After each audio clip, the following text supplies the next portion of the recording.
a una charla que dio en Londres en el Instituto Cervantes, también sobre Barea, y él fue muy paciente contestando todas mis preguntas, fue increíblemente generoso, me envió montañas y montañas de copias de material que ha recopilado en todos estos años, y hizo una cosa además que me abrió puertas a poder escribir la tesis, que es que me presentó también a UNEM. Me llevó a su casa y a él se le ocurrió la idea, yo probablemente no me hubiera atrevido, de que yo me quedara allí catalogando y a cambio pudiera usar un material para escribir mi tesis. Entonces yo te devuelvo, igual que tú, digamos que insistes en que mi trabajo te ha informado esta nueva versión del libro, pues yo quería también apreciar. Pues ahora vamos a casa, ya está. Ya solo tenéis que comprar el libro y leeroslo. Pero bueno, vamos a ver todo esto además con muchísimo sentido del humor y que vamos a disfrutar hoy del sentido del humor y de todo su conocimiento sobre Barea, mientras hablamos del triunfo en la medianoche del siglo. Y yo lo primero que quería preguntarle a Mike es por qué ese título.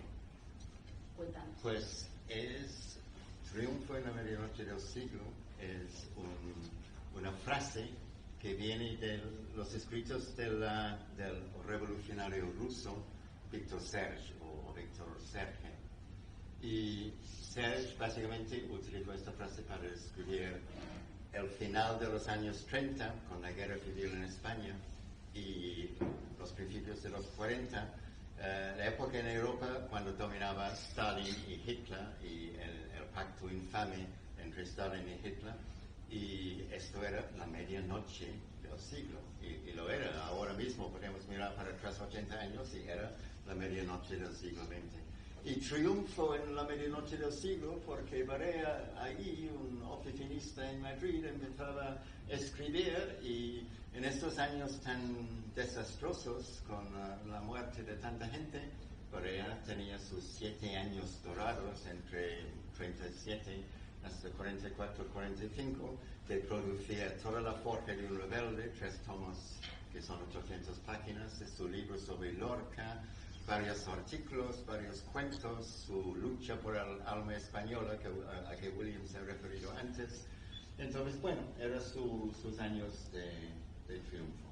Por eso, y me gusta Víctor Serge, y me gustaba hacer son muy diferentes, porque Serge era un revolucionario y Barea se puede definir como un socialista o socialdemócrata de izquierdas, ¿no? Entonces eran muy diferentes. Pero los dos empezaron a escribir tarde, cuando tenían 40 años, cuando no era posible para ellos, por varias razones, a militar abiertamente como sindicalistas o revolucionarios. Entonces había esta correspondencia entre ellos, pues la medianoche del siglo. Es un título interesante también porque pone a Barea en relación no solamente con literatura española, sino también con la literatura europea de aquella época, como dices, y eso desde luego para mí, fue una gran inspiración, porque fue a partir de ahí que empecé a tirar del hilo de un capítulo en el libro de Mike que habla volveremos a eso, sobre el exilio de Barea en Inglaterra, pero el título desde luego hace referencia a todas las conexiones que desde sus escritos se pueden hacer con toda la intelectualidad de aquella época europea. Lógicamente por cuestiones circunstanciales, algo del exilio, pero también intelectuales. Eso es muy interesante. Has hablado de que como Serge empieza a escribir tarde. ¿Por qué en los 40? ¿Qué crees que es lo que le impulsó? Bueno, decías que igual no poder militar le llevó a escribir, bueno, pero... Sí. Una cosa que Barea dijo en algún momento es que cuando no pudo militar, porque se fue fuera del Estado español cuando tenía 40 años en medio de la guerra, que quería seguir militando y vio la escritura como una manera secundaria tal vez, pero una manera de seguir militando como activista sindical y político. Y Serge era no quiero entrar demasiado en esta política, pero era de la oposición de izquierdas dentro de la Unión Soviética donde vivía, y desde 1928-29 estaba bajo arresto, detenido en Siberia básicamente, pero en otros sitios también. Entonces él empezó a escribir también como alternativa a militar como políticamente. Era otra manera de militar políticamente. Y tiene 7 novelas que todavía solo están siendo publicados. Y si te interesa como yo la cuestión de la literatura política, las novelas de Victor Serge es el colmo, son buenos. Bueno, hay razones políticas, está claro, pero hay razones también personales para que Arturo Barea empiece a escribir. Empieza a escribir en momentos de crisis y sí. piensa algo en el libro, habla de ello muy bien. ¿Puedo hablar un poco sobre eso? Sí. Pues yo creo que es importante colocar a Barea donde empezó, en el año 37. Era un hombre bastante, yo creo, perdido en su vida, ¿no? Que había tenido un trabajo bastante bien, pero no era un hombre rico, era un poco a la deriva personalmente. Y en la guerra civil tuvo el censor jefe de la prensa extranjera, tuvo un trabajo importante. Y el estrés de este trabajo en la Telefónica, está la Telefónica aquí en Madrid, bajo el sitio de los franquistas, el estrés de esto, trabajando 16 horas al día, durmiendo allí, y tres cositas específicas que ocurrió. Vio a una mujer que él y Ilsa, su mujer, habían estado admirándole, caminando por la Gran Vía, mirando por la ventana, y miraron a esta mujer chafado, muerto por una bomba, por un obús que venía de las líneas franquistas. Y también se quemó la habitación de Ilsa y habría muerto si no hubiera estado ahí. Y también vio, y esto Barea es muy directo, no es sensacionalista, pero es muy crudo, es muy directo en cómo escribe. Y describe en un momento que queda en la mente, en La llama, el tercer tomo, como vio un trozo de algo palpitando en un escaparate. Y encontró a su horror que era un trozo de cerebro humano siguiendo la persona muerta en la calle, chafada por el obús en la calle. Y entró en una crisis nerviosa, un colapso, y sentía que estaba a punto de enloquecerse. Dice que quería gritar, y gritaba mucho, perdón si estoy gritando, y gritaba mucho, pero claro, esto no sirve. Estaba sin trabajar durante varios días, varias semanas, al principio de 1937, y salió de esto escribiendo. Ilsa le animó a escribir, y Miaja, que era el jefe de la Junta de Madrid, el general Miaja, le dejó hacer charlas en la radio.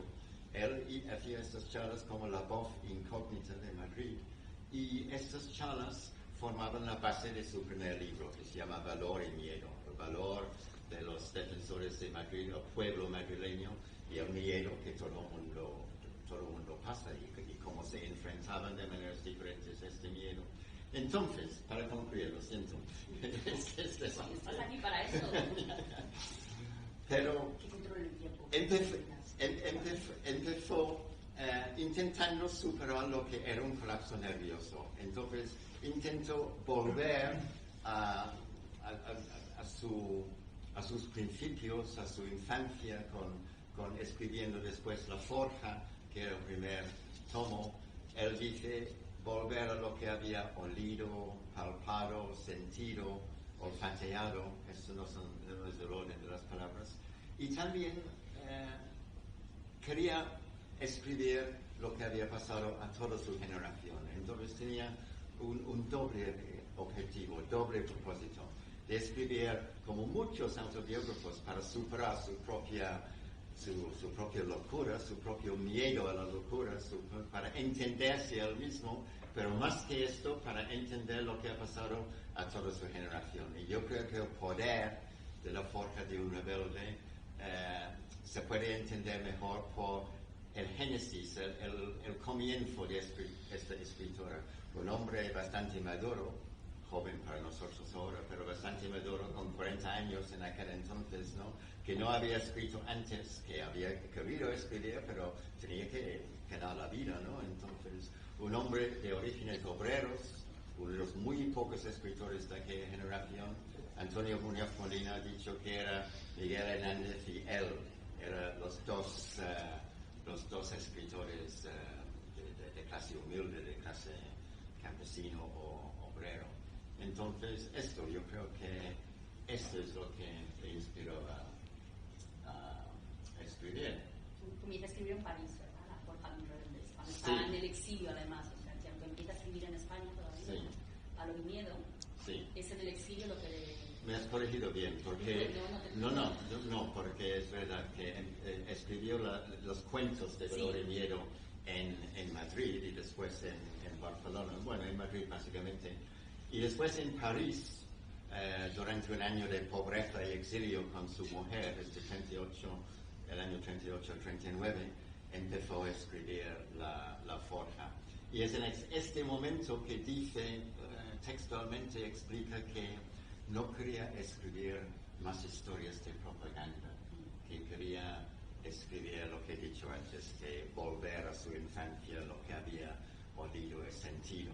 Y por eso La Frescura no es es un libro muy propagandístico, porque habla del gran capital, de lo que es ser obrero, del papel de la iglesia, pero no lo hace de manera, no es un ensayo, no lo hace de manera analítica, lo hace por la experiencia vivida, la vivencia de él mismo, y por eso es un recuento inigualable de los primeros 40 años de la vida de Barea, que son los primeros 40 años del siglo XX. Me callo. No. Tienes que preguntarme, ¿no? Tenemos muchas preguntas. Tengo muchas preguntas. Sí, bueno, lo hemos hablado muchas veces, que es verdad que el exilio, el trauma y el exilio le dan una oportunidad, le impulsan a escribir, pero en concreto, y también hemos hablado, es el exilio en Inglaterra que le posibilita publicar lo que ha escrito, porque podría ser que hubiera escrito pero que no lo hubiera publicado. Pero está claro que hay una serie de coincidencias, coincidencias y no coincidencias, pero al estar en Inglaterra y ser de los pocos, ¿verdad?, exiliados españoles que pasan por allí, hay un grupo, pero no son muchos, de repente se convierte, hablábamos de esto antes, en un representante de los republicanos españoles y empieza a ser, digamos que empieza a ganar este capital simbólico, que hablábamos de eso antes, como representante de España y como escritor español, y empieza a conectar con gente de la izquierda, ¿verdad?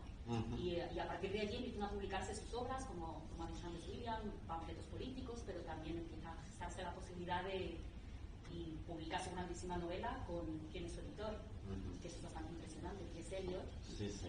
Y es en Favor, que es una de las editoriales más importantes de la época y escribe digamos que en las revistas literarias más importantes de la época en Inglaterra durante la guerra, o sea que tiene mérito ya no solo como exiliado, sino publicar durante una guerra y publicar con estos grandes nombres.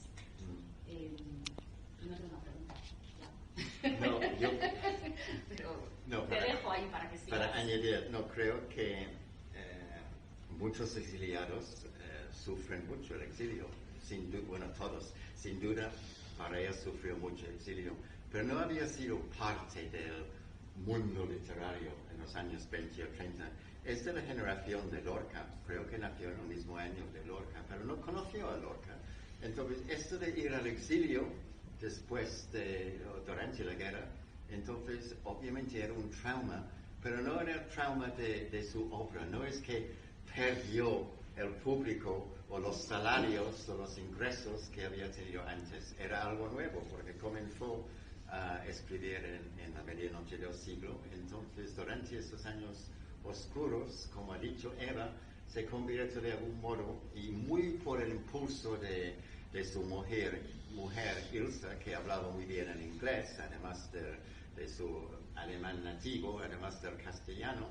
Entonces Ilsa le empujaba mucho y empezaba a escribir artículos, tanto Barea como ella, sobre la guerra civil, sobre los planes de Franco. La idea básica, ¿no?, era que decía que Franco era un hombre malo.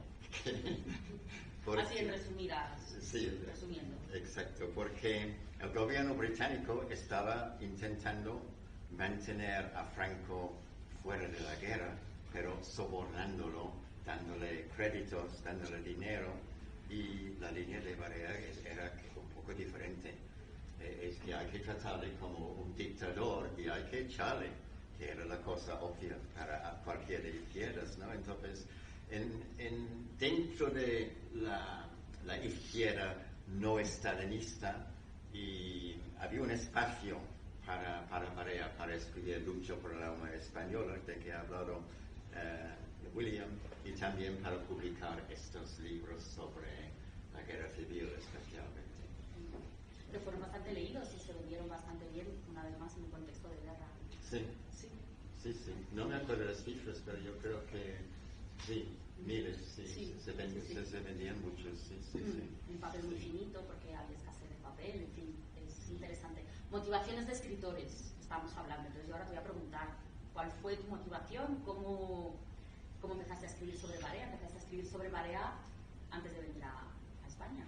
Yo tuve mucha suerte porque yo había leído en inglés a principios de los 80, a finales de los 70, La forja de un rebelde, The Forging of a Rebel, se titula en inglés, lo había leído y me impresionó mucho.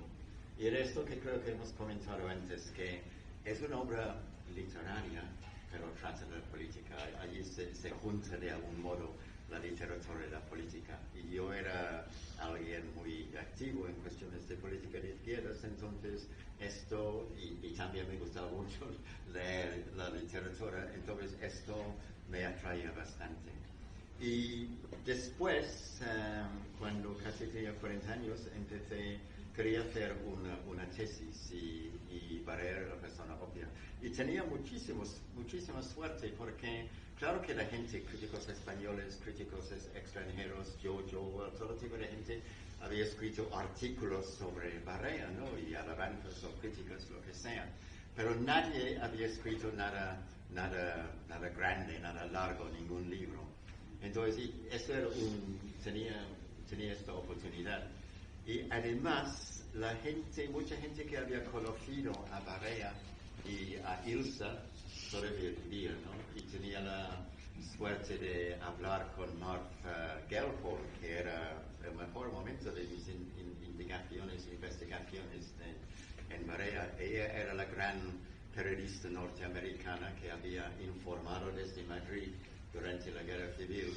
Y la gente me dijo, ay, no, ella es terrible, ella intimida a todo el mundo. Y no le menciones tu tercer marido, que era Ernest Hemingway, porque odia a Hemingway. Entonces, cuando cogí el teléfono para hablar, ella estaba temblando. Y ella me hablaba durante una buena media hora, incluso hablaba bastante de su marido, que no le caía muy bien, pero hablaba de él de todos modos. Y me explicó sobre Barea y Ilsa. Y no le caía bien Barea, porque Barea era un machista para ella. Ella era Martha Gellhorn sale en La Llama, ¿no? Como Barea dice, esta mujer que viene con cabellos rubios y caminando es extranjera. Y yo estaba mirando este tipo de comentario que no le gustaba nada. Entonces, yo tenía la suerte de poder hablar con esta gente, otra gente que había conocido a Barea, y no tener competencias, ¿no? Pues era una suerte. Y hablas de Barea como quizá un poco machista, aunque luego escribe mucho sobre ello y desde luego, por lo menos en teoría en sus escritos, él se siente como, y sobre todo aparece mucho en su segunda novela o primera novela, por según se mire, La raíz rota, habla sobre las mujeres y la situación de las mujeres en España, en fin, bueno. Pero cuando uno escribe sobre alguien, eso, que sea un biógrafo, que haya pasado mucho tiempo investigando a un personaje, pues uno ve sus grandes virtudes y por supuesto que nace de un amor, pero también uno empieza a ver defectos, empieza a ver fallos, uno acaba un poco harto. ¿Qué dirías tú que son, no voy a decir los pros y los contras de Barea, pero que son, bueno, hemos hablado un poco de sus grandes virtudes como escritor, pero ¿cuáles son algunos de sus, diría defectos, pero dónde crees que podrías criticar de Barea, por ejemplo? Bueno, se puede criticar bastante como a cualquier persona su conducta personal, ¿no? Pero yo creo que no es especialmente importante en este momento hablar de esto. Pero hay que decir muy brevemente, era un mujeriego, era un semi-borracho, pero bueno, escribía, y estamos no hablando, él no está allí, no estamos hablando de él sobre estos temas, ¿no? Entonces sus logros, sí, la espontaneidad, la vividez, que escribía de una manera muy directa, no era de ningún modo académico, y escribía una autobiografía que no era un ¿cómo se dice? Un género, no era un género muy común, o no era nada común en las letras españolas, ¿no? Entonces, curiosamente, y se perdona mucho a Barea, porque escribiendo como él mismo, hace cosas que son bastante interesantes. Por ejemplo, explica en La llama cómo algún cura o algún tía de él le inculca el miedo a la homosexualidad, ¿no? Que como un chico joven creciendo en España hace 120 años, que como la sociedad hace que temes que la gente te va a decir, mira, esta marica por ahí, etcétera, etcétera, ¿no? Que este temor que tenía. Y él explica esto. Entonces, explicando esto, yo creo que es una gran virtud. Explicando esto y las presiones que hay, superas esto. Y muchos otros ejemplos. Explica muy bien, yo creo, sobre la Iglesia, ¿no? Que era tan dominante en la sociedad española. Y cómo hace muy bien en hablar de los curas pobres, ¿no? Que como él estaba consciente, porque él fue a una escuela, la escuela Pía, en Lavapiés, donde había curas de todo tipo, curas increíblemente reaccionarios, pero otros que eran hijos listos de campesinos que habían ido al seminario y era la manera de vivir, de meterse en ser cura, ¿no? Entonces, analiza, diferencia los curas, los diferentes curas que hay, y entonces esto creo que son algo de sus grandes virtudes. Sus defectos literarios es que escribía sobre sus propias vivencias. Entonces, si estás como, no sé si esta es muy buena cosa hacer, pero los críticos siempre lo hacen, ¿no? Que si estás como comparando a Barea con gente como Maxau, que era un contemporáneo, o Ramón Sender, o Marcelo Urareda, entonces él no era capaz de escribir una novela realmente, porque no podía imaginar más allá que sus propias vivencias. Y esto, bueno, le coloca en su sitio y está muy bien porque sus vivencias son muy interesantes. Y la otra cosa que a mí me choca mucho, y no sé lo que tú piensas o lo que vosotros pensaréis después, pero no habla mucho de política.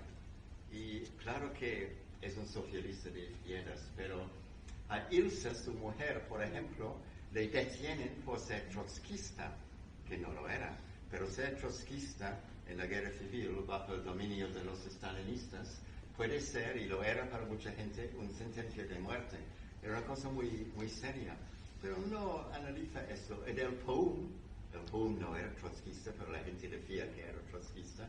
El Poum solo varias encoge de hombres y dice, bueno, yo no estaba en contra de ellos ni partidario de ellos. Entonces, a mí me choca que yo creo que esto lo pone debajo de gente como Víctor Serge o Mauro o Orwell, que escribía desde fuera sobre la guerra civil, que no tenía esta habilidad de análisis político. Entonces, estas dos cosas, que no tenía la imaginación de escribir una novela y no tenía análisis político. Pero bueno, esto lo tomas como es, y lo que es está bastante bien. Nos falta Barea, es muy criticado en la novela Sisel en España, pese a estar prohibida y no aparecer una publicación hasta la muerte de Franco, hasta el 77-78, pero es muy criticado, y más aún que otros exiliados, por varias cosas. Algunas de ellas has mencionado, por no ser muy literario, por tener muchos errores, o sea, que sí que hay cierta, en la crítica literaria de Barea, cierta tendencia a ser un poco más, y mucha gente también habla de esto, de que es un mujeriego y tal, entonces, que sobre otros escritores.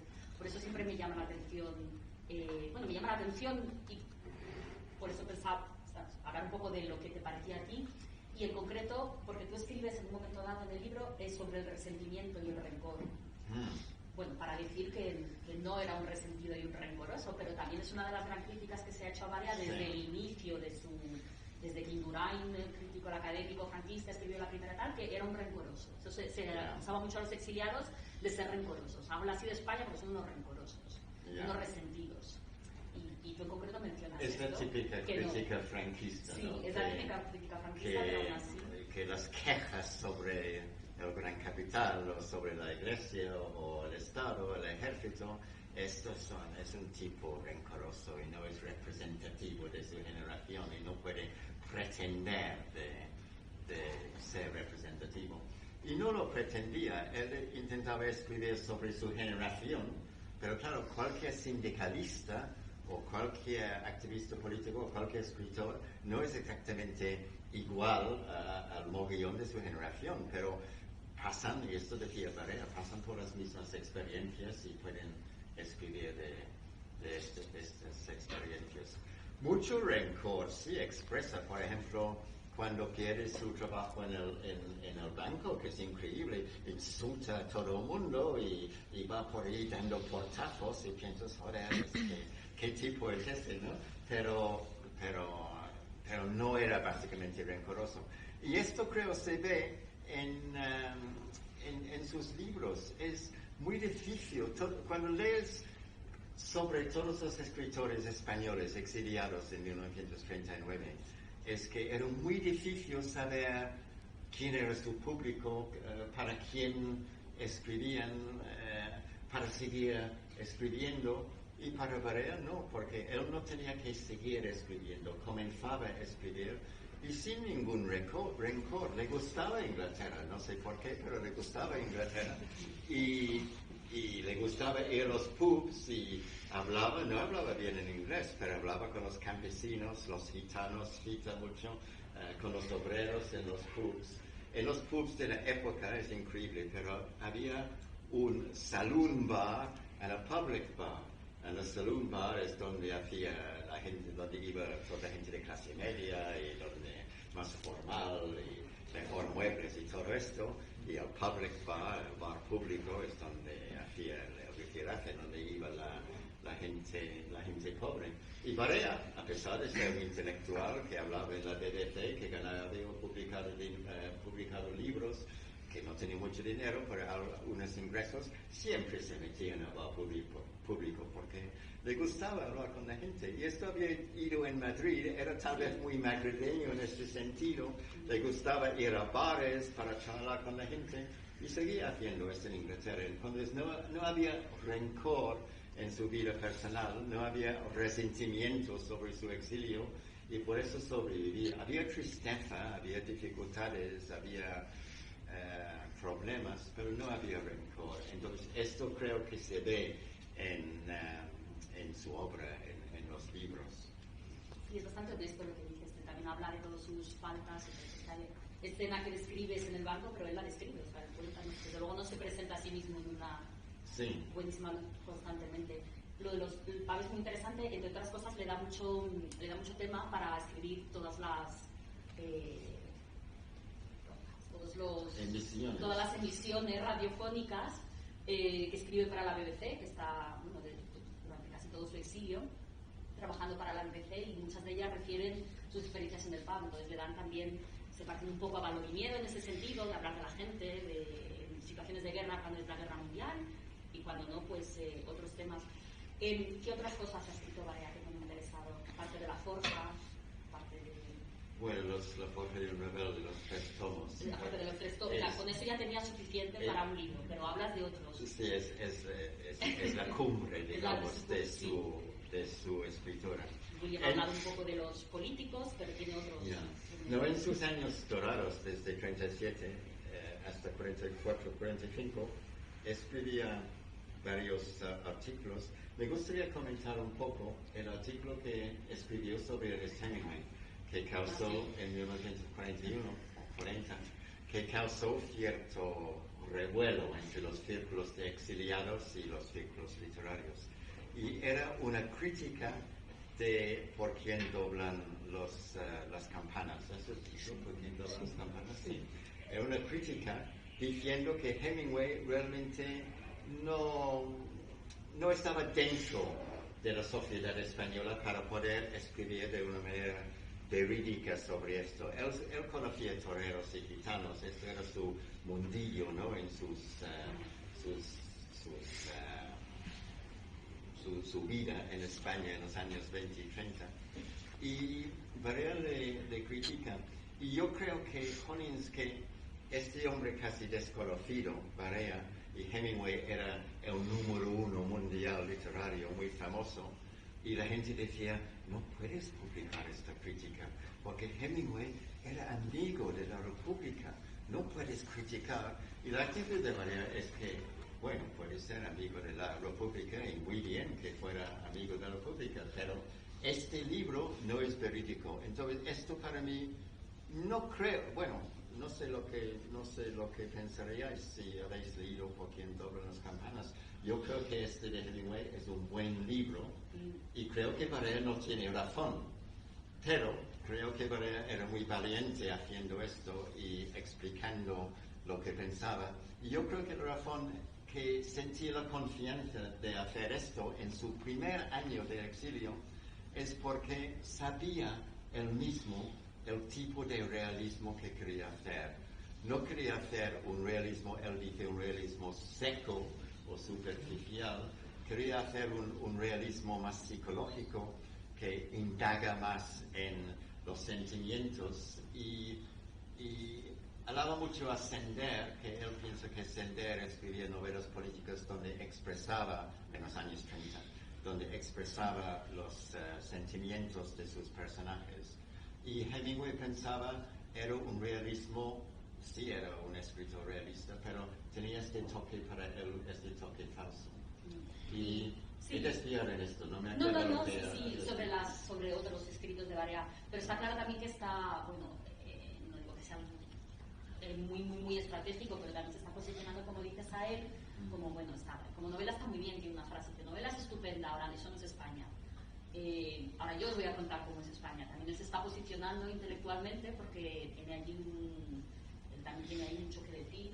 Y no digo que estuviera, o sea, probablemente creo que es honesta su crítica de Hemingway. Hay muchas cartas en el archivo de mucha gente que le escribe y dice, ay, menos mal, alguien por fin lo ha dicho, qué pesado es este tío Hemingway.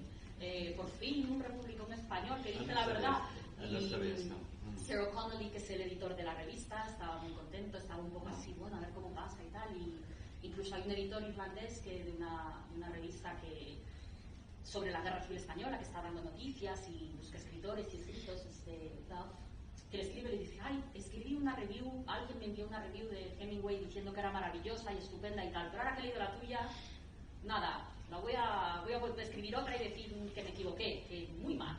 Vaya, no sabía. Era muy gracioso. Vale. Pero sí, otros libros de Barea que te ha interesado leer. Bueno, su otro gran libro es sobre Lorca, ¿no? Y es muy interesante porque es como, no conocía a Lorca, como he dicho antes, pero conocía a la gente que leía a Lorca. Y explica, y para mí yo no soy ningún experto historiador, pero explica cómo los campesinos, en la guerra civil en la República había gran alfabetización de campesinos pobres y obreros analfabetos, ¿no? Y especialmente en las trincheras, la gente tenía fusil en una mano y a veces un boli, los bolis no existían, ¿verdad? Un lápiz en la otra mano. Entonces, es decir, había sistemáticamente la educación de la gente que estaba luchando por la República, porque estaban luchando por un futuro mejor. Y esta gente que venía desde Andalucía a las trincheras de Madrid para defender a Madrid, que no sabían leer, entonces Barea escribe esto en su libro sobre Lorca, venían a él y decía, oye, me han dicho, he estado escuchando, es muy conmovedor de ello todo esto, he estado escuchando este poeta y habla de la Guardia Civil y el romance de la Guardia Civil y cómo como van por allí, y bueno, en mi pueblo esto pasaba, y ¿qué piensa usted sobre esto? Y Barea encontró que estaba participando con esta gente en la educación. Entonces su libro sobre Lorca no empieza con Federico García Lorca, nacido en no sé dónde, que pum, pum, pum, pum, pum, de manera académica. Empieza con los milicianos en las trincheras de Madrid y cómo ellos estaban intentando entender a Lorca. Hay que decir que esto enrabietó mucho a Rafael Alberti, porque Alberti pensó que él era el comunista, él era el gran educador de la clase obrera, y aquí está Lorca que ni era izquierdista, pero llegaba a la gente, ¿no? Y bueno, yo creo que expresa esto muy bien. Es un libro cortito de, ¿qué? Menos de 100 páginas. Sí, pero habla de Lorca y la muerte, Lorca y el amor, y no me acuerdo, pero habla de Lorca de una manera muy directa, y es un libro tremendo. Ian Gibson, que es la persona que sabe más sobre Lorca que cualquier otro, él en algún encuentro sobre Barea se levantó y explicó que era un libro que le había motivado para empezar a leer y estudiar a Lorca. Entonces, que realmente, si solo es que si Barea ha producido la biografía de Lorca de Gibson, pues esto era también un solo hito. por eso salió hace poco, ¿no? Sí, no, Gibson, que es muy amigo mío, me ha dicho muchas veces que si no fuera por este libro que he leído en Trinity College Dublin, con unos 20 años estudiando español y francés ahí, nunca se había metido con Lorca. Con Lorca, no, es verdad. Entonces hay otros ensayos, hay obra menor, pero siempre interesante porque tiene muchos artículos, se convirtió en un crítico literario. Él, que había salido de la escuela con 13 años, se convirtió en un crítico literario. Y lo que era muy interesante sobre su crítica literaria es que habla de sus propios intereses, no de manera egoísta, pero solo reseña a gente que le interesa. Bueno, habla como lector, como has dicho antes, claro, él no se presenta solo no se presenta como un grandísimo experto en el tema. Y yo te voy a hablar de lo que a mí me parece muy honesto con eso y encuentra su espacio también. Sí. Y lo que me gusta es que yo nunca he leído esto en ningún otro reseñador de libros. Habla de por qué lee la gente y por qué no lee la gente. La gente que ha pasado como tú o como yo por universidades donde se da por sentado que la gente lee, ¿no? Entonces esto es normal, la gente lee, y si escribes, pues escribes pum, pum, pum, pum, pum, y se entiende que ahora sí, se entiende esto, ¿no? Pero Barea entendió que era un misterio porque la gente lee. Y en la República, a principios de los años 30, había un estallido enorme de gente leyendo. Había editoriales nuevos, había revistas nuevas, había todo tipo de libros traducidos, libros políticos, libros literarios, clásicos, y la gente leía.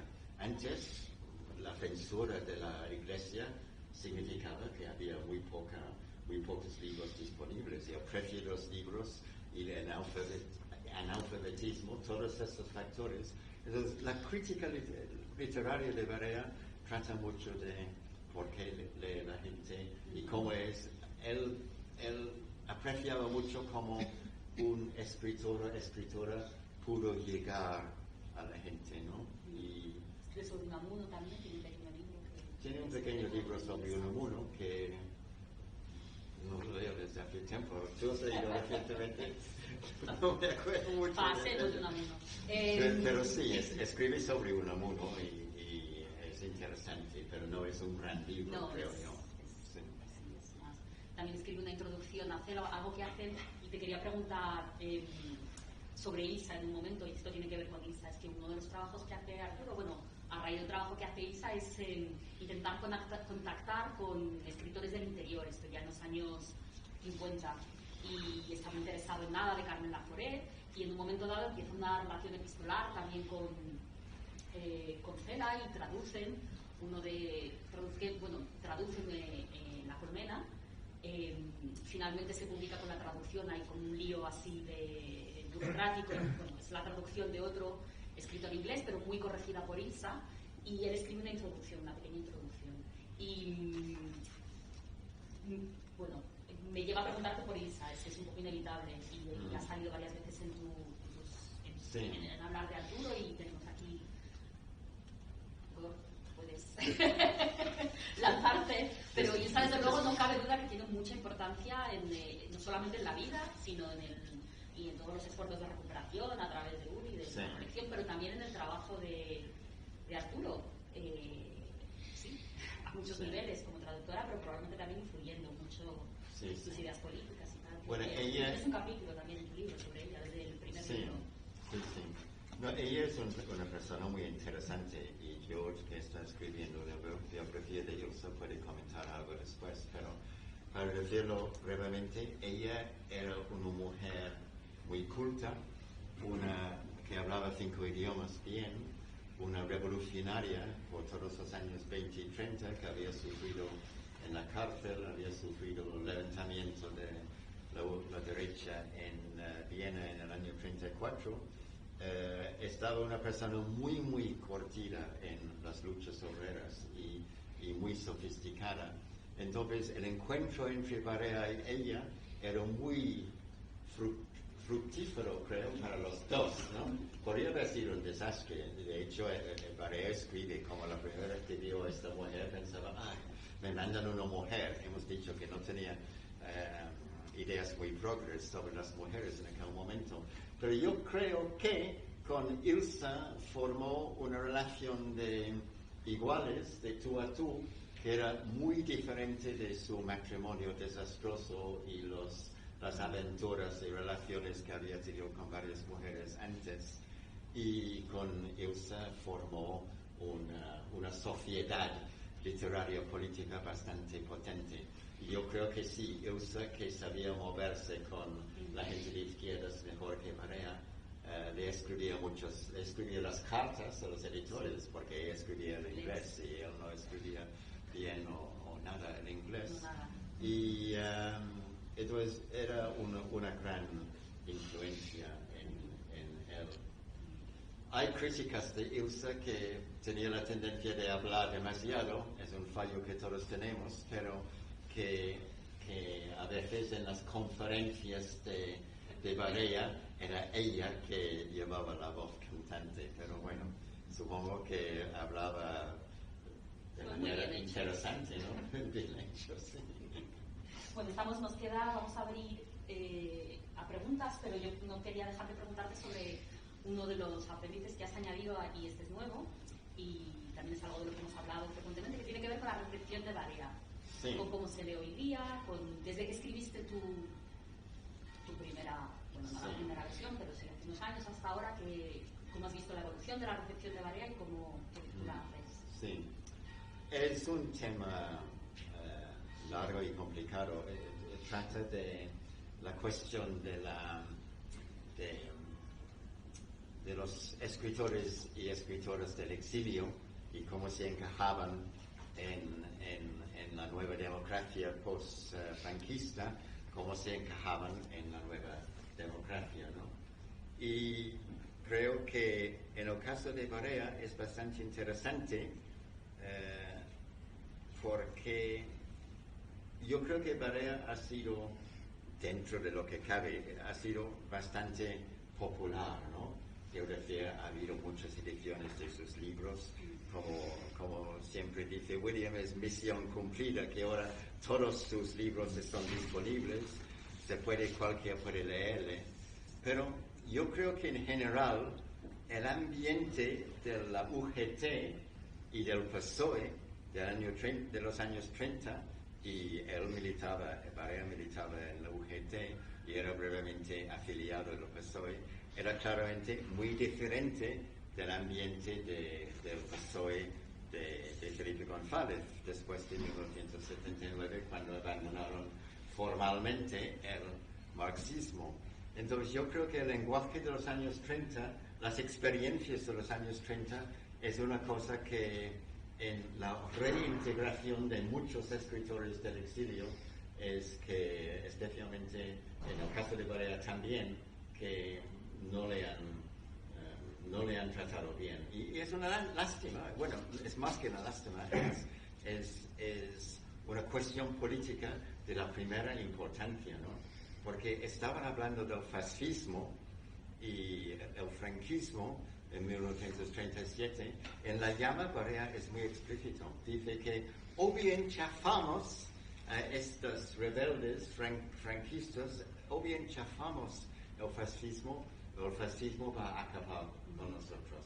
Y él tomó, al principio de la guerra, arma en mano, participó en el ataque al cuartel de la montaña, que era decisivo en la defensa de Madrid, el 19 y 20 de julio de 36.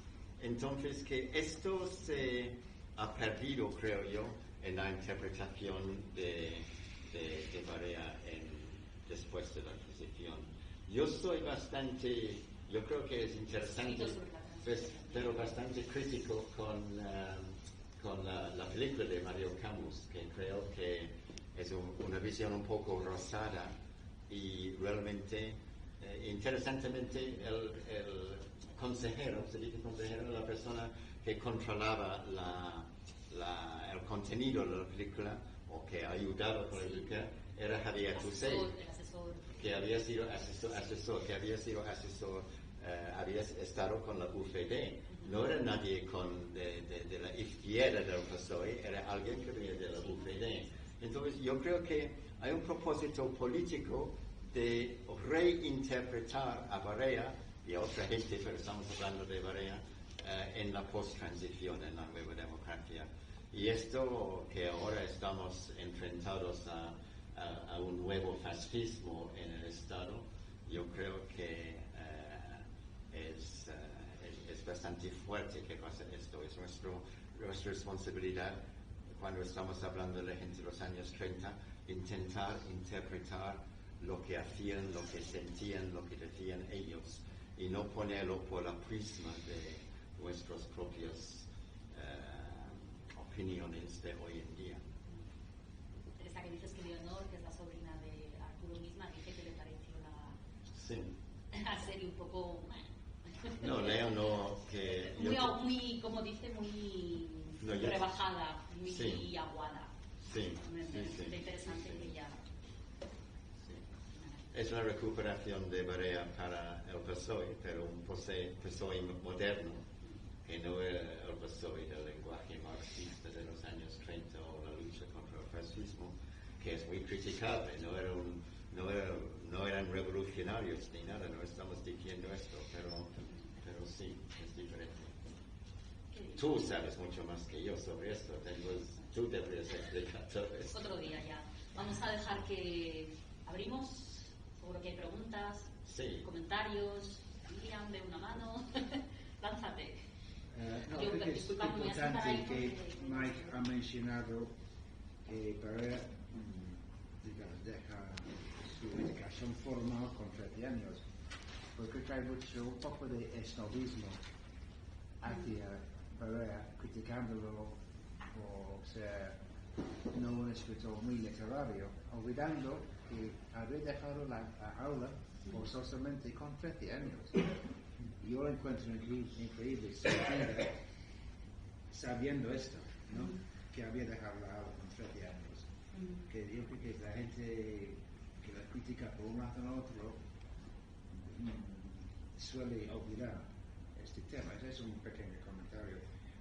So de Hemingway, yo creo que era Connolly, el editor de Horizon, no era muy aficionado de Hemingway, y yo estoy seguro que es Connolly que puso el título de esta reseña, que es More Hemingway than Spain.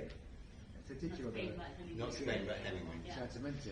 Que además es una reseña larga. Yo tengo la edición original de Horizon, y es una reseña de unos 5 o 6 páginas. ¿No? Entonces mi pregunta es, a Mike, es ¿cómo se explica de que la calidad de la raíz rota ¿cómo puedo decirlo? No es de la altura de la trilogía. O dicho de otra manera, que Barea no sabía escribir novelas.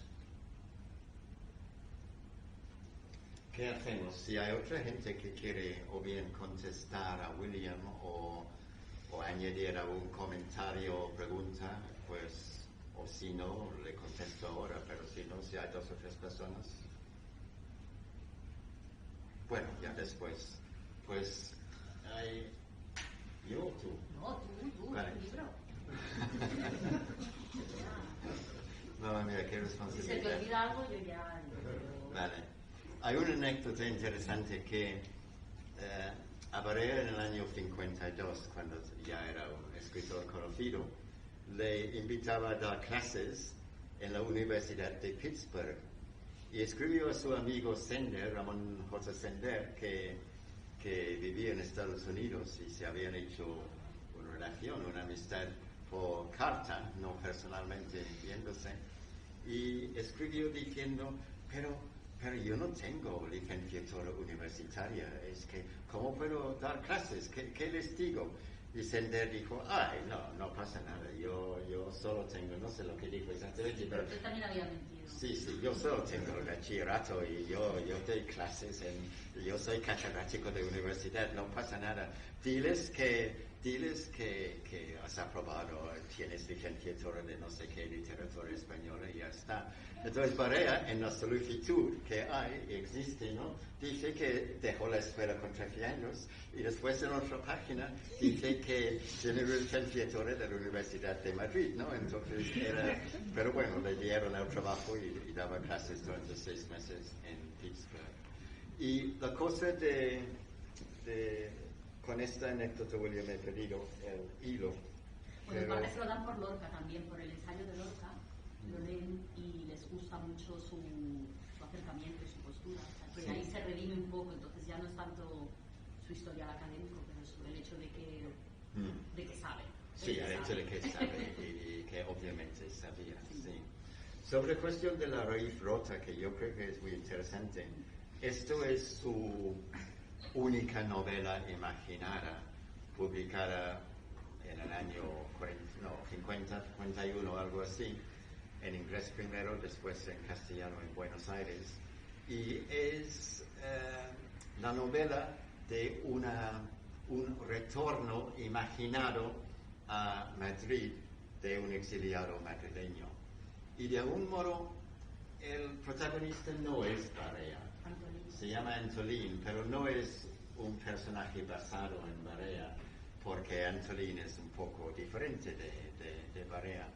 Y es un intento de hablar de la España de Franco, ¿no? 10 años después de la guerra, pero fracasa realmente porque es bastante maniqueo, ¿no? Es como los buenos son muy buenos y los malos son muy malos, y no funciona como novela imaginada, ¿no? Yo creo que a mí me gusta de algún modo muchas partes de la novela porque hay mucha frescura en la novela. A veces imagina o describe cosas que ha pasado, y la crítica desde dentro de España contra él era que esta novela es un fracaso porque este escritor inglés, siempre los franquistas decían el escritor inglés, ¿no? Porque había sacado nacionalidad británica. Este escritor inglés no sabe nada de España, está imaginando algo que no existe.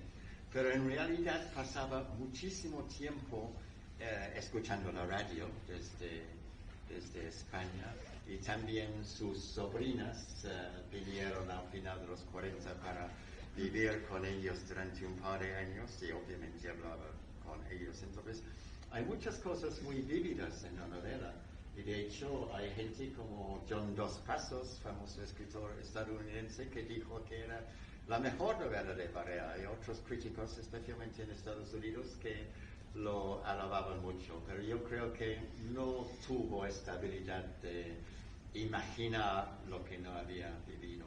Y la lástima es el maniqueísmo. Siempre los malos iban a ser muy malos, los franquistas y los comunistas atacan a los comunistas.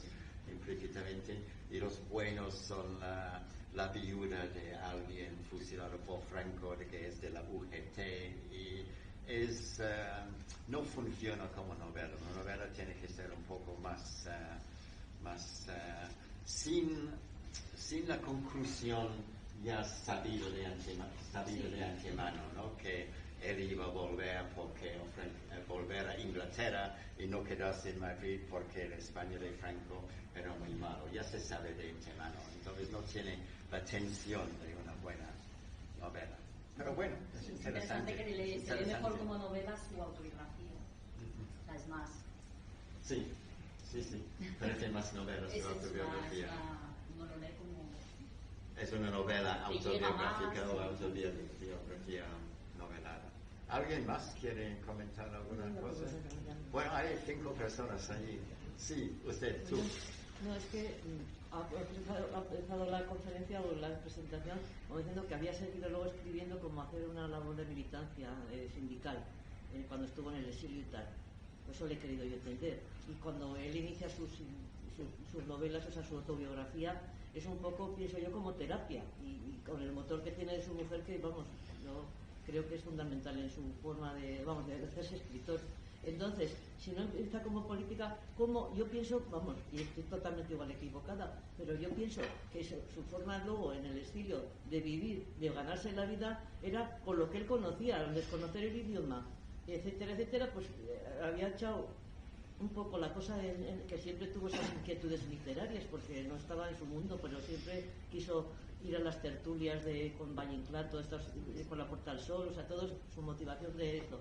Entonces, yo que tenía, pues para mí la frescura de una persona que precisamente sin mucha cultura se quitaba de academicismos y plasmó lo que veía. Y para mí también una cosa positiva sin sectarismo, que es lo que le achaca a Hemingway, creo yo. Porque es al final, bueno, eso es discutible, pero bueno, como John Hemingway y yo 2 pasos también se despistaron entre ellos por ese motivo. En cualquier caso creo, igual estoy equivocada, pero que su forma de vivir luego en Inglaterra era, aparte que tenía su mujer ahí que era un bastión para él, porque en la traductora, él escribía cartas tal, pues una forma y luego transmitir al mundo hispanoamericano pues esas charlas desde el mundo europeo. Y entonces yo no le veo esa militancia sindicalista continuada allí con esa forma de... Igual estoy equivocada, es un poco de polémica. No lo sé. Tal vez tomamos 2 o 3 a la vez, sí. ¿No? Sí. No, ¿Tú, José? ¿No? ¿Seguro? Sam, ¿eras tú que querías decir algo? No. Había alguien por aquí. Bueno, yo sí, entonces, sobre la crítica a Hemingway, nosotros hemos tenido un taller de lectura durante 10 años en el que hemos leído unas 80 novelas sobre la guerra civil. 80 novelas sobre la guerra civil. Entre ellas, por supuesto, ¿Por qué doblan las campanas? El público éramos profesores normales. Al final hicimos una encuesta y resulta que en tercer lugar de las novelas peor calificadas por los asistentes fue ¿Por qué doblan las campanas? En tercer lugar, peor. La primera fueron Marshall, Eduardo Zúñiga, etcétera. Y es que los extranjeros, o sea, para un español, leer ese libro es casi abominable. Es casi abominable. Cuando se habla del colonialismo occidental referido al mundo árabe, etcétera, lo del orientalismo de Isla, etcétera, y yo es que veo las novelas y ahí meto a una gran novela, a Margot, o meto a Orwell, o meto a Rilke, a todos los grandes. Los buenos son ellos. Menos mal que llegaron unos tíos cojonudos que sabían de todo y lograron poner uno detrás de otro a esos ignorantes españoles que sin ellos hubieran sido una petardada, y encima con las historias amorosas que es insufrible. Entonces yo creo que a Barea fue sensible a esa visión de colonizadores de un pueblo. Es decir, en definitiva, para ellos éramos seguíamos siendo esa España exótica, romántica que ellos venían a ser. ¿Cómo se llama? Perdona. La novela que escribe la canadiense, que es el Hotel Florida, ¿no? Que es muy, lo he leído, y es muy crítica a ella, o sea, por lo menos la interpretación que da de Hemingway, que es frívolo. Sí, hay una novela de un escritor canadiense que escribió de Hemingway. Una sensación de cómo puede ser esta gente que han venido a la guerra a reírse un poco, a comprarse zapatos, o sea, hacer tonterías a más no poder. Y ciertamente que tienen a Ilsa y Arturo como muy secos y muy distantes, porque estos, en fin, que no participaban en sus juegas. Y ese libro me parece muy interesante. No es. Bueno, tal vez para comentar sobre lo que habías dicho tú. No, sí, la militancia sindicalista, sí. Barea no podía seguir luchando en primera línea, ¿no? Cuando fue al exilio. Entonces, pero sí, él concebía que sus escritos podían contribuir a la causa de la derrota de Franco, ¿no? De manera pequeña, ¿no? No iba a ser él que iba a cortar la cabeza de Franco, pero yo creo que en ese sentido seguía militando, no como sindicalista, claro, pero como escritor, que no es tan directo. No sé si he cogido bien lo que querías decir. Sí, ahí estoy de acuerdo. O sea, que no solo yo tampoco lo veía que era un plan así monetario, es decir, para sacar dinero y esto, que también tenía su ideología y la plasmaba, y además la sabía plasmar. O sea, que sí, ahí en esa claro, yo le daba, o he querido entender, como más en sentido así sindicalista, como de ardor guerrero, digamos. Y yo pienso que era una forma de vida, pero evidentemente transmitiendo sus ideas y plasmándolas y defendiéndolas, vaya. Creo que también hay épocas cuando llega allí, que está empezando la guerra mundial, todavía está muy desesperado, no tienen nada, no tienen comida, no tienen casa, pero a la vez todavía hay una sensación de que se puede hacer algo, de que hay como toda España, como estaban todos en el Francia, los exiliados. Escriben muchos artículos periodísticos, los dos, Ilsa y Arturo, más militantes en ese sentido. Entonces debe de haber como hay una progresión también. Y van dándose cuenta de que llega un momento en el que ya España no da demasiado. Era militado en el Partido Laborista. Él no militó, pero Ilsa sí. Era miembro del Partido Laborista. Así igual en un momento los 50 se hizo, ¿no? En la expedición puse su... Sí, es verdad, la tarjeta del Partido Laborista, es verdad, de ahí de Farrington, es cierto. Y sobre la cuestión de Hemingway, casi quiero defender al pobre Hemingway, ¿no? Hemingway escribía muy bien algunos libros y cuentos, era un revolucionario en la literatura, ¿no? Pero por quien doblan las campanas, yo creo que poner a un gitano andaluz como líder de una guerrilla castellana era un romanticismo, no sé si abominable, no es demasiado fuerte, pero bastante abominable y no verídico, no convincente, no es convincente. A veces la gente confunde la película con Ingrid Bergman y Gary Cooper con el libro. Y el libro es 100 veces mejor que la película. En la película es que esta pobre mujer violada y que ha estado haciendo el amor con Gary Cooper en los arbustos, tiene un peinado increíble, ¿no? Mejor que cualquier mujer aquí, ¿no? He pasado por la peluquería cada día y es una película tremendamente pobre, ¿no? Muy poco realista. Pero el libro tiene unas cosas que realmente son poderosas. Yo creo que el problema con gente como Hemingway no es que eran colonialistas, era gente de izquierdas, no eran revolucionarios, eran socialdemócratas, querían defender la República y yo creo que en general esto era auténtico y sincero.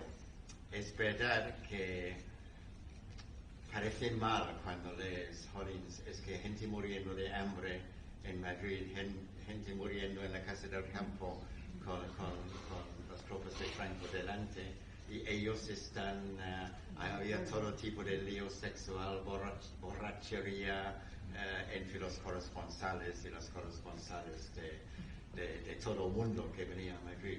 Pero entre ellos yo creo que, aparte de que Hemingway era un fanfarrón bastante conocido, yo creo que si lees algunas cosas que escribió desde Madrid, son bastante poderosos, y también hizo una película que recogió mucho dinero en Estados Unidos para la República. Yo creo que hay que poner en la báscula los dos aspectos de Hemingway. No era solo un colonializador. Y sí, el libro de Amanda Bayo sobre Hotel Florida, bueno, ya hemos de algún modo cubierto esto. Sí, explica esto de que Barea y Ilse eran mucho más serios en sus actitudes, porque lo que tenía en la censura era una cosa muy, muy seria. Había muchos periodistas de derechas en Madrid. Y en el 7 de noviembre, en el famoso momento, cuando Madrid estaba a punto de caer y todo el mundo pensaba que iba a caer, esta gente estaba intentando mandar informes que Madrid ya se había caído, ¿no? Informes triunfalistas desde el punto de vista franquista, ¿no? Desde dentro de Madrid. Y Barea y su gente, pero principalmente él como el jefe, decidió, cuando el gobierno huyó, hay que decir, a Valencia, Barea se quedó, porque era importante censurar a esta gente e impedir que estas falsedades salieran. Barea de censor es muy interesante, porque usualmente cuando pensamos en la censura, ¿no?, como puede ser la censura de Franco o la censura de Vladimir Putin, es para impedir que la gente cuente la verdad. Pero la censura de Barea, y especialmente Ilse, que empujó mucho a Barea, era intentar hacer que la gente dijera la verdad y contara la verdad al mundo, y suprimir las noticias que eran falsas. Eran los periodistas muchas veces que estaban intentando sacar noticias falsas. Entonces, Barea, defensor, era una tarea muy importante y, claro, mucho más serio que los corresponsales que iban y venían y pueden estar ahí 3 semanas y irse, y había mucha gente, desafortunadamente, no el caso de Hemingway, pero había muchos corresponsales que se quedaban en el hotel y escribían sus palabras sin salir del hotel, ¿no? ¿Alguien más? Yo una pequeña pregunta. Deja que el antes y... volviendo al exilio en Inglaterra, un comentario y una pregunta. Primero el comentario. William había mencionado el editorial que había sido destruido en Plymouth en el marzo del 41. Para que sepa toda la gente, murieron 3 españoles y fueron heridos 5 españoles durante el Blitz de Plymouth, que eran militares, casi todos anarquistas, que fueron soldados en el ejército británico. Era un comentario. La pregunta era más generalizada sobre su situación, donde situarías a Barea entre los exiliados literarios, digamos, basados en Gran Bretaña, durante el exilio y después. Durante la Segunda Guerra y después, perdón. Sí, donde se situaría en comparación con los escritores. Eva sabe mucho de esto. Yo creo que después de la guerra civil, había solo, creo que 10.000 personas del Estado español que pudieron refugiarse en Gran Bretaña. Como muchos. Se habla de 10.000 como máximo, sí. Bueno, William y Eva piensan menos, pues menos de 10.000. Muy diferente de la Unión Soviética, muy diferente de México, por ejemplo, ¿no? Muy diferente de Francia. Y esto era porque, como hoy en día, desafortunadamente, y a contra de su reputación, el gobierno británico raramente ha querido que la gente refugiada viniera a su isla. Entonces, Entonces, había pocos. En la comparación es difícil hacer, porque yo creo que Barea realmente era uno de muy pocos exiliados que escribían novelas. Había el valenciano, cuyo nombre olvido. ¿Esteban es? O... Salazar Chapela. Salazar Chapela, sí. Perico en Londres. Perico en Londres. Y Sí, había, tiene había otras cosas Chávez escritas. Nogales. Había poetas como Cernuda, y Barea no tenía la altura de Cernuda, literalmente, ¿no? Literariamente, esto es claro. Pero de novela o este tipo de obra, yo creo que no hay mucha comparación útil que se puede hacer. No sé si he metido la pata o quieres, o no había otros. Tiene contacto también, pero no tanto con algunos puntualmente, pero yo creo que Ilsa influye mucho, que habla inglés hace mucho y se orienta más hacia un público británico, yo creo que se inserta allí bastante rápido. Luego Luis Portillo, por ejemplo, sí que tiene relación y ayuda, traducen a Luis Portillo. Cuando trabaja en la BBC sí que hay un grupo de exiliados, algunos que ya estaban antes, con Martínez Nadal, con el que no se lleva especialmente bien. Luego con Salazar Chapela sí que tienen una relación que va después de la muerte de Arturo, porque Isa continúa y traduce cosas. O sea que tiene, pero no está en el centro. O sea, él no va, parece que va al hogar español. O sea, los exiliados se van organizando y ellos tienen digamos, sus bandos, sus distintas organizaciones, sus tensiones entre ellos, y van a sus instituciones también, y él participa un poco, pero no está en el meollo. Nunca vivió en Londres. No, es verdad, ¿No? está en Farringdon, se nos olvida eso, que está, bueno, no está en Farringdon solo, Y está otros pueblos. como Cutteridge, todo esto va por fuera, sí, y va para la BBC. Su visita semanal a Londres. Con Madariaga muy mal, se lleva muy mal. Sí, ya en los escritos nunca se... José, ¿ibas a añadir algo? No, sí, era... si podías explicar la mala relación que tenía Arturo con Constancia de la Mora. Brevemente, Constancia de la Mora era la persona, después de la caída de Largo Caballero en mayo de 1937, después del fracaso de los hechos de mayo, los días de mayo en Barcelona, antes que condujo a la caída de Largo Caballero, entonces el Partido Comunista tenía mucho más influencia en el gobierno de Negrín. Estamos pisando cosas, la gente puede estar de desacuerdo, pero esto es mi actitud hacia lo que pasaba. Y Constancia de la Mora es alguien que no me cae bien. Era una comunista secreta, que no me parece una cosa muy válida, ¿no? Es que especialmente un régimen en un momento cuando los comunistas no eran ilegales, está muy bien ser secretos si te van a detener, pero esto le iba a pasar. Entonces ella llegó después por los comunistas básicamente a ser jefe de la censura en Valencia. Y ella, no sé si tú te acuerdas los detalles, tú posiblemente sabes mejor, pero básicamente ella echó a Barea de la censura, ¿no? Exactamente no me acuerdo qué pasó en detalle. Entonces su relación con ella era mala. Era una mujer de clase alta, entonces había cierto choque. Tenía relación con Maura, ¿no? Y con la familia Maura y la gran actriz, ¿no? ¿Cómo se llama? Sí, Carmen Maura también es de la misma familia, pero sí. ¿Crees que eran más motivaciones políticas? Sí, no era una cosa personal.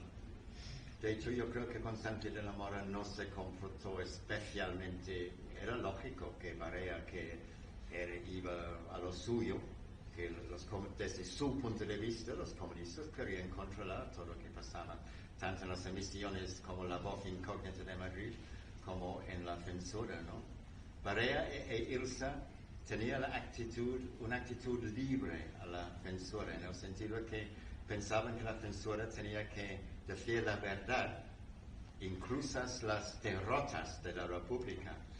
Al principio de la guerra, la República no informó sobre las derrotas por la censura. A los corresponsales extranjeros no pudieron escribir a Londres, París o donde sea sobre las derrotas de la República.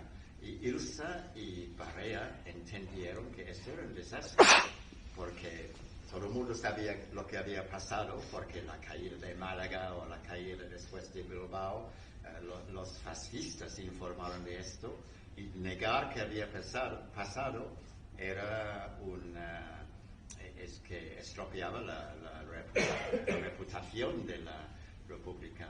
Y Ilse Barea insistía en esto no puede ser. Nosotros tenemos que decir lo que pasa, informar a la gente.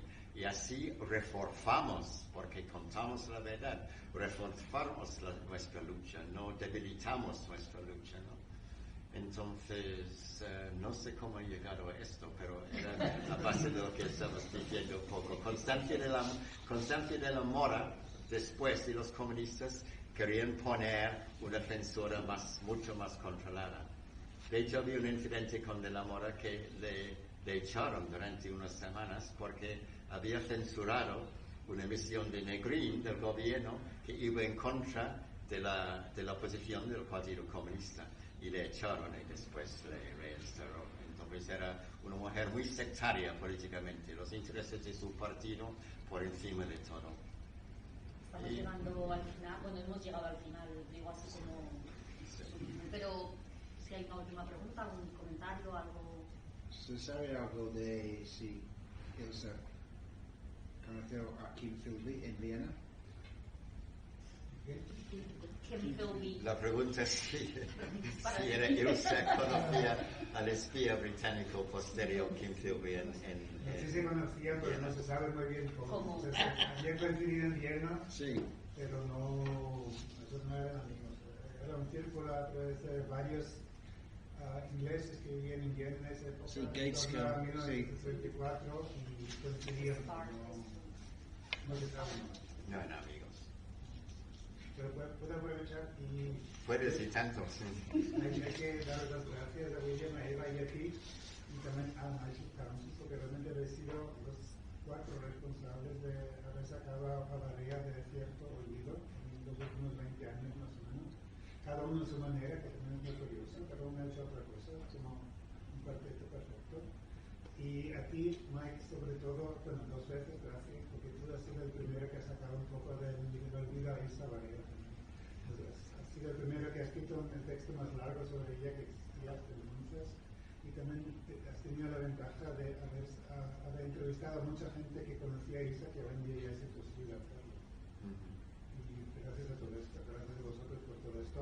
Y luego tengo una pregunta a Eva, que estáis preparando la edición de las charlas de Arturo en el BBC, ¿no? ¿Y cuándo va a salir? Buena pregunta. Cuando Eva completa su trabajo, ya está. Ya estamos cerca, ya está preparado, estamos trabajando en la introducción y es con Nigel Thompson y estará con Renacimiento. No tenemos una fecha, pero es posible que sí en los próximos meses. Espero que antes de fin de año. Serán 3 volúmenes con una selección de los guiones, porque los guiones sí que existen, de Arturo Barea para el servicio latinoamericano. ¿Cuántos van a ser? Sí, pero no mandamos tantos, es una selección al final por por varios motivos, pero sí debería, son, pues no sé, son la mitad más o menos, por ejemplo 50, 500 por temas, hay un poco de todo. Ya, hombre, tenía que producir mucho y alguna vez le salían algunos que ya era como, bueno, esto ya lo he dicho 7 veces, entonces ya, en función de eso, no nos está perdiendo grandes, una selección representativa. Bueno, yo no soy nadie más que la madre de la criatura, pero me gustaría comentar que con todo que yo he conocido a Uli, que es la sobrina de Ilsa, que es una mujer de mucho cuidado y además cuenta historias. A lo mejor es muy personal, de repente estamos hablando de cualquier cosa, que la tortilla está mala, no sé, y ella empieza a contarte una historia de cuando era pequeña o de su tía, de Ilsa. Y la verdad que Ilsa era una mujer de años, tomar carne tremenda, hasta murió en la más increíble pobreza en Viena, ¿no? Que volvió con diabetes y la habían tenido que amputar, no sé qué, hasta realmente una mujer increíble y muy impresionante. Me he arrepentido de no haber hecho la tesis sobre eso al final, son muy impresionantes, así que yo te agradezco a ti que continúes, porque merece la pena, es un personaje olvidado, de verdad que... Sí. Bueno, No te ha conocido. deberíamos dejarlo porque la biblioteca cierra a las 9, que quiere decir que dentro de 10 minutos deberíamos estar fuera. Tú habías reservado un sitio, ¿no? Para, o Santi,